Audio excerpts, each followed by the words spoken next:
আজকে বানিয়ে ফেললাম কাউনের খিচুড়ি। সব উপকরণগুলি নিয়ে নিয়েছিলাম।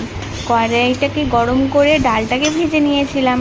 একটা পাত্রে ঢেলে নিলাম ডালটাকে, চালটাকে আর ডালটাকে ধুয়ে রেখে দিলাম। দিয়ে কড়াই গরম করে তেজপাতা, হিং, জিরে দিয়ে ভালো করে ভেজে নিলাম। দিয়ে পটল, আলু, ঝিঙে দিয়ে ভালো করে একটু ভেজে নিলাম লাল লাল করে।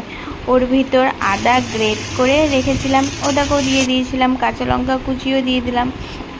ভালো করে ভেজে লবণ, হলুদ আর জিরে গুঁড়ো, শুকনো লঙ্কা গুঁড়ো দিয়েও ভেজে নিলাম ভালো করে। মশলাটাকে কষিয়ে নিলাম। ওর ভিতর টমেটো কুচি দিয়ে আর একটু ভালো করে কষিয়ে নিলাম।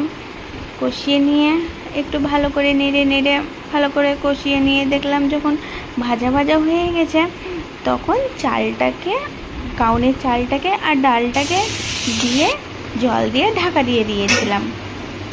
ঢাকা দিয়ে দেখছি আর একটু হবে, তাই একটু গরম জল দিয়ে আর একটু ফুটিয়ে নিলাম। ফুটিয়ে নেওয়ার পর ওর ভিতর চিনি, গরম মশলা গুঁড়ো আর ধনেপাতা কুচি দিয়ে দিলাম। একটু ফুটতে দিয়ে তার উপর ঘি ছড়িয়ে দিয়ে নামিয়ে নিলাম। তারপর সার্ভ করে দিলাম। Bye bye.